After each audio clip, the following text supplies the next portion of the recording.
Hi, a pleasant welcome back to our channel. We hope you find hope and truth here. The first lie ever told, the great deceptions of all time, was started by the devil thousands of years ago. Surprisingly enough, few today recognize it for what it is. And yet, with it, he catches souls and holds them fast. You are now going to learn the heart of the spider web, how Satan uses the dead to catch the living. With the earliest history of man, Satan began his efforts to deceive our race. He who had incited rebellion in heaven desired to bring the inhabitants of the earth to unite with him in his warfare against the government of God. Adam and Eve had been perfectly happy in obedience to the law of God, and this fact was a constant testimony against the claim which Satan had urged in heaven, that God's law was oppressive and opposed to the good of his creatures. And, furthermore, Satan's envy was excited as he looked upon the beautiful home prepared for the sinless pair. He determined to cause their fall, that, having separated them from God and brought them under his own power, he might gain possession of the earth and here establish his kingdom, in opposition to the Most High. Had Satan revealed himself in his real character, he would have been repulsed at once, for Adam and Eve had been warned against this dangerous foe. But he worked in the dark, concealing his purpose, that he might more effectually accomplish his object. Employing as his medium the serpent, then a creature of fascinating appearance, he addressed himself to Eve. Hath God said, "You shall not eat of every tree of the garden"? Genesis 3:1. Had Eve refrained from entering into argument with the tempter, she would have been safe, but she ventured to parley with him and fell victim to his wiles. It is thus that many are still overcome. They doubt and argue concerning the requirements of God, and, instead of obeying the divine commands, they accept human theories, which but disguise the devices of Satan. The woman said unto the serpent, We may eat of the fruit of the trees of the garden, but of the fruit of the tree which is in the midst of the garden, God hath said, You shall not eat of it, neither shall you touch it, lest you die.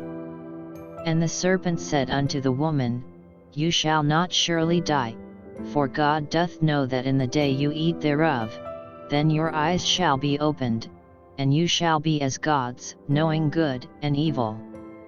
Genesis 3:2-5. He declared that they would become like God, possessing greater wisdom than before and being capable of a higher state of existence. Eve yielded to temptation, and, through her influence Adam was led into sin. They accepted the words of the serpent. That God did not mean what he said, they distrusted their Creator and imagined that he was restricting their liberty, and that they might obtain great wisdom and exaltation by transgressing his law. But what did Adam, after his sin, find to be the meaning of the words, In the day that thou eatest thereof thou shalt surely die? Did he find them to mean, as Satan had led him to believe, that he was to be ushered into a more exalted state of existence? Then indeed there was great good to be gained by transgression, and Satan was proved to be a benefactor of the race. But Adam did not find this to be the meaning of the divine sentence. God declared that as a penalty for his sin, man should return to the ground whence he was taken. Dust thou art, and unto dust shalt thou return. Genesis 3:19. The words of Satan, Your eyes shall be opened, proved to be true in this sense only. After Adam and Eve had disobeyed God, their eyes were opened to discern their folly, they did no evil, and they tasted the bitter fruit of transgression. In the midst of Eden grew the tree of life, whose fruit had the power of perpetuating life. Had Adam remained obedient to God, he would have continued to enjoy free access to this tree and would have lived forever. But, when he sinned, he was cut off from partaking of the tree of life, and he became subject to death. The divine sentence, "Dust thou art, and unto dust shalt thou return," points to the utter extinction of life. Immortality, promised to man on condition of obedience, had been forfeited by transgression. Adam could not transmit to his posterity that which he did not possess, and there could have been no hope for the fallen race, had not God, by the sacrifice of his Son, brought immortality within their reach.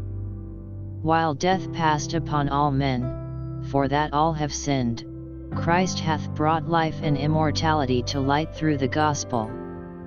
Romans 5:12 and 2 Timothy 1:10. And only through Christ can immortality be obtained. Said Jesus, "He that believeth on the Son hath everlasting life, and he that believeth not the Son shall not see life." John 3:36. Every man may come into possession of this priceless blessing if he will comply with the conditions. All who by patient continuance in well-doing seek for glory and honor and immortality, will receive eternal life. Romans 2:7.